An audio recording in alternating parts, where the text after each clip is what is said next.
নমস্কার বন্ধুরা, আজ আমি নারিকেলের দুধ দিয়ে পটল চিংড়ি রান্না করে দেখাবো। এই রান্নাটি অসাধারণ খেতে হয়।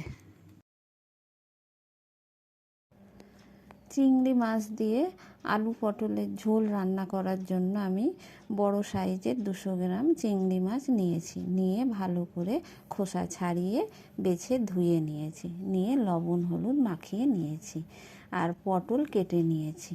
পটলের খোসা পুরো আমি ছাড়াইনি, কিছু কিছু রেখে কেটে ধুয়ে নিয়েছি। আর আলুও কেটে নিয়ে ধুয়ে নিয়েছি। মশলা নিয়েছি 2টো কুচি করা পেঁয়াজ, টমেটো, রসুন বেটে নিয়েছি। আর নিয়েছি শুকনো লঙ্কা, কাঁচা লঙ্কা, আদা, ধনে আর জিরে। মশলাগুলো সব আমি মিক্সিতে পেস্ট করে নেব। আর একটি মাঝারি সাইজের বাটিতে নারকেলের দুধ নিয়েছি 1 বাটি। কড়াইয়ে তেল গরম করতে দিয়ে দিলাম। তেল গরম হয়ে গেছে। এবার আমি দিয়ে দিলাম আলুগুলো। আলু দিয়ে খুব ভালো করে ভেজে নেব। লবণ আর হলুদ দিয়ে দিয়েছি। দিয়ে আলুটা আমি খুন্তি দিয়ে নেড়ে চেড়ে নিচ্ছি।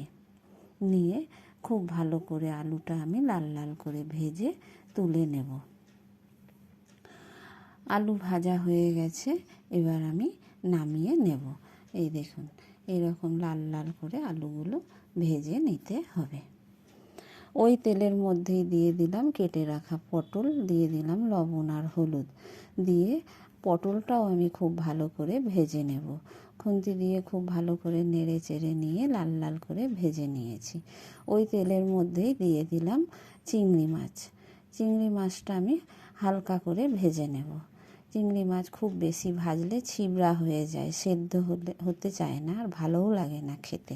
তাই হালকা করে ভেজে নিতে হয়। চিংড়ি মাছ ভেজে নিয়েছি, ভেজে তুলে নিয়েছি। ওই তেলের মধ্যে দিয়ে দিলাম তেজপাতা আর গোটা জিরে ফোড়নে। ফোড়নটা খুব ভালো করে আমি ভেজে নেব। যখন খুব সুন্দর একটা সেন্ট উঠবে ফোড়ন ভাজার, তারপরেই আমি দিয়ে দেব কুচনো পেঁয়াজ। ফোড়ন খুব ভালো করে ভাজা হয়ে গেছে। এইবার আমি দিয়ে দিলাম কুচি করা পেঁয়াজ।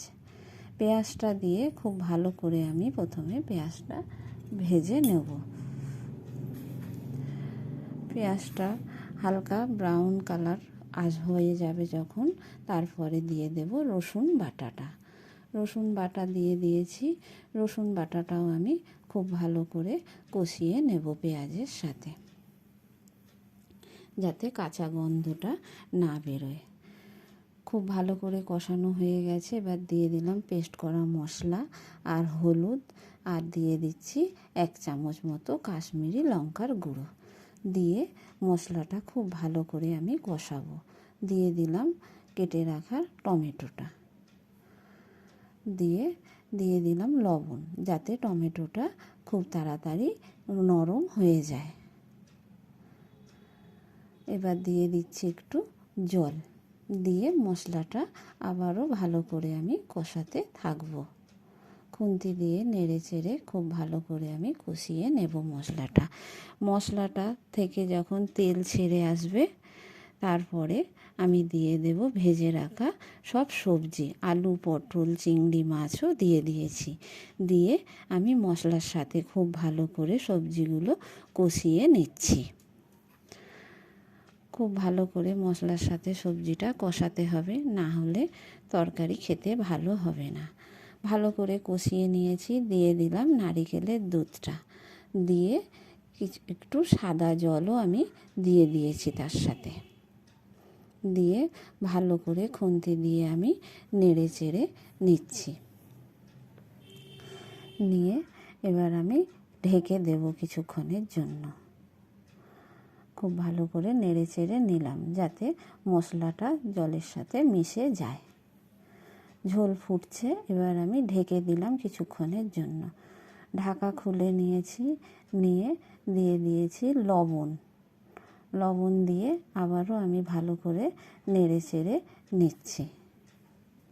নিয়ে আবারও আমি কিছুক্ষণের জন্য ঢেকে দেব, যাতে পটল আলুটা ভালোভাবে সেদ্ধ হয়ে যায়, তার সাথে মাছটাও সেদ্ধ হয়ে যাবে। ঢাকা খুলে নিয়েছি।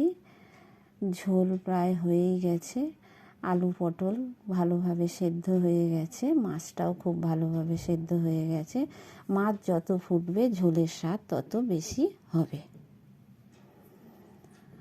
এই মাছের ঝোলটা খুব বেশি ঝোল হবে না, একটু গ্রেভি গ্রেভি টাইপের থাকবে। ঝোল ফুটছে, এবার আমি নামিয়ে নেব। নামানোর আগে দিয়ে দিলাম গরম মশলা, দিয়ে আমি 2 মিনিট মতো একটু ফুটিয়ে নিয়ে নামিয়ে নেব। এই দেখুন, খুন্তি দিয়ে নেড়ে চেড়ে নিয়ে ভালো করে করে ফুটিয়ে আমি ঝোল নামিয়ে নিয়েছি। মাছের ঝোলটা ঠিক এই রকম দেখতে হবে। দেখুন গ্রেভি গ্রেভি টাইপের হবে, দেখতে কত সুন্দর লাগছে ঝোলটা।